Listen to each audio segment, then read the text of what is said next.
Saya lanjutkan kembali tadi yang sempat terputus, mengutip pernyataan Bung Faisal tadi, Anies jangan berakrobat politik. Silakan, Bung Ges, tanggapi. Terima kasih. Mohon tidak dipotong sedikit pun. Yang pertama saya ingin cerita sedikit sambil menjawab Bung Faisal. Ketika Anies dicalonkan menjadi gubernur, dia minta izin pada ibunya.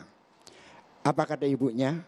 Kamu meminta atau kamu diminta? Ibunya menjawab, Anies diminta mah. Lalu ibunya katakan, Nis, kita tidak punya apa-apa. Yang kita punya hanya nama baik. Jaga itu baik-baik. Itu pesan ibunya kepada Anies. Sekarang Anies menjadi gubernur, tetap tidak punya apa-apa. Anies tidak punya partai, tidak punya dana. Yang dia miliki hanya nama baik dan prestasi demi prestasi yang dia punya. Dan itu yang ditakuti oleh PSI. Prestasinya Anies. Itu yang sangat ditakuti. Sebenarnya dalam konteks partai politik, partisipasi politik, budaya politik, dan seharusnya kita sudah meninggalkan budaya feodalisme, budaya politik parokial, dan segala macamnya. Membuka ruang keterbukaan publik dalam partisipasi seluas-luasnya. Karena itulah yang diperjuangkan oleh kita semua. Apa yang terjadi? Jangan memilih Anies yang sekarang. Yang sebelumnya sekjennya, ayo kita hadang Anies. Anies punya apa? Partai nggak punya, dana tidak punya. Yang dia punya hanya prestasi. Prestasinya berapa? Silahkan dibuka, bisa dilihat. Berikan ruang dalam demokrasi. Kenapa kita takut? Seharusnya, ini ucapan saya untuk saudara Faisal, juga Faisal, oke? Dan juga kepada teman-teman, merujuk kepada Refli Harun, saya setuju sekali.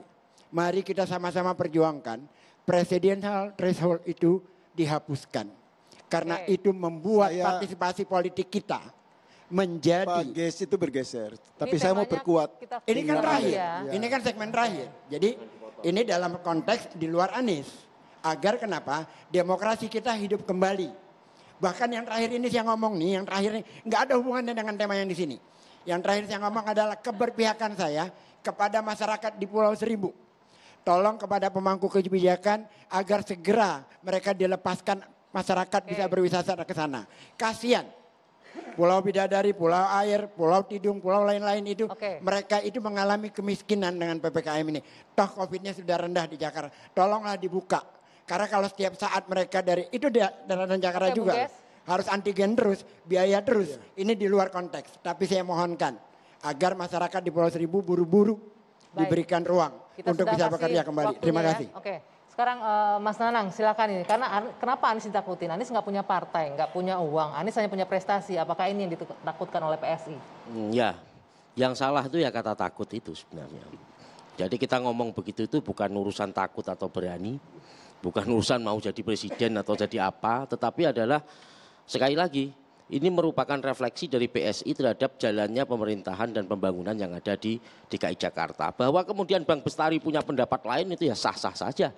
Tapi PSI juga sah untuk punya pendapat kan. Bagi kami di era seperti sekarang ini di mana Bung Ges sendiri juga barusan cerita bahwa akibat pandemi ini masih ada masyarakat kepulauan yang menderita begini begitu. Ya marilah kita prioritaskan semua itu, semua energi kita ke sana. Banyak masyarakat yang kehilangan pekerjaan, banyak masyarakat yang turun penghasilannya, banyak masyarakat yang sekarang kesulitan untuk mencukupi kebutuhannya. Dan itu adalah tanggung jawab kita bersama. Dan kami sampaikan bahwa solusi untuk menolong masyarakat yang kehilangan pekerjaan, solusi untuk masyarakat yang turun penghasilan, solusi untuk masyarakat yang kesulitan makan, itu kami jamin bukan balapan. Tetap bukan balapan formula. Bukan mengadakan balapan. Jadi itulah. Jadi apa dong? Jangan dipotong katanya. Jadi itu. Maka kami kembali lagi. Dan yang selanjutnya kami minta kepada Pak Anies, atau tepatnya Gubernur DKI, kami sudah mengusulkan untuk memberikan panggung sebenarnya kepada Pak Anies, atau tepatnya pemerintah DKI untuk bisa memberikan jawaban-jawaban seperti yang disampaikan Pak Gis dan Pak Bestari itu berupa jawaban resmi. Kenapa PSI ini kok minta interpelasi? Agar supaya jawaban yang diberikan itu adalah jawaban resmi pemerintah. Oke, tadi kan sudah bukan disampaikan. kemudian 10 orang menjawab, 10 jawaban yang berbeda. Silakan interpelasi kalau memang mencukupi quorumnya. Ya 50% pasti plus 1. bahwa kemudian Silakan interpelasi berjuang di itu DPRD. akan diproses melalui proses politik tanpa diberitahu, kami juga sudah ngerti. Oke, kok. baik. Interpelasinya untuk mendapatkan jawaban soal Untuk Formula mendapatkan E. penjelasan Kok dan mintanya jawaban. ke Pak Anies ya interpelasi itu ya? Iya, apa? Pakai mic-nya, Mas? Minta interpelasinya ke Pak Anies supaya terimalah Pak Kami Anies interpelasi minta kami. jawaban Nggak nyambung. kalau nanti interpelasinya Loh, berjalan. sama dengan jawaban Anda. Kalau itu sudah pasti. Nah pertanyaannya yuk tadi minta interpelasinya supaya dijawab nanti Pak Anies. Nah iya nanti Loh kalau sampai ke interpelasi. Nah, Sampai kalau ke rapat. interpelasi ya mesti dijawab tuh Pak. Ya iya, sampai ke rapat gabungan aja nggak bisa. Itu yuk punya DPRD nggak jelasin ya? Ya sudah Pak. Sudah. Kan tanpa dijelaskan Lantas kita sudah komunikasi tahu. politik dengan partai yang lainnya dibangun. Pasti dibangun. Pasti dibangun. Hasilnya kok nggak ada Hasilnya itu? sampai sekarang kan belum. Dong Hari kerjanya pertama kan PSI. masih proses. Kalau PSI nggak bisa kerja cepat nanti jadinya timbulnya hanya angan-angan aja terus. Ya lihat saja Akhirnya Pak. daripada angan-angan kemudian memberikan masukan-masukan yang nggak pas kepada masyarakat akhirnya yang timbul kegaduhan. Itu masih proses Itu loh. Pak. Masih Nggak proses ada semua. prosesnya lagi itu Pak. Udah nggak disetujui sama 7 fraksi ya udah nggak cukup Anda itu. Kecuali kalau kursi Anda tadi 28, mitra Anda itu Baik. plus kemudian jadi 50% plus 1, itu bisa. Jadi hitung-hitungan politiknya nggak kuat di DPRD-nya ya. Nggak Oke, tahu, baik. tapi kemudian sampai hari ini masih menggaungkan interpelasi saya yang Oke. gimana gitu ya. Terakhir ya, Ya. terakhir ya, biar lurus lahir batin nggak ada persepsi yang negatif. Jadi PSI memang harus berbesar hati untuk belajar politik juga dari para senior kan. Dengan segala kekurangan mereka punya pengalaman.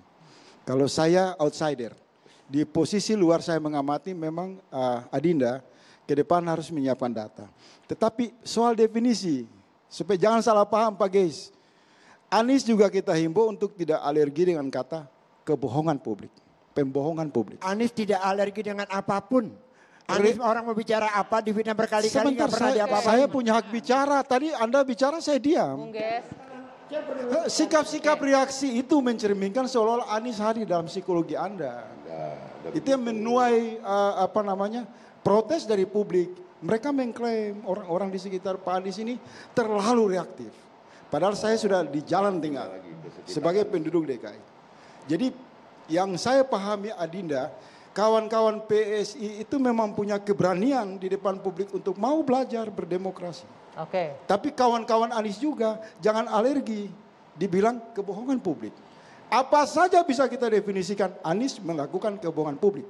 Karena itu masuk ke ruang tafsir politik. Kalau bicara data, Bang Geis dan kawan-kawan partai pendukung Anies bertengkar di DPRD sana.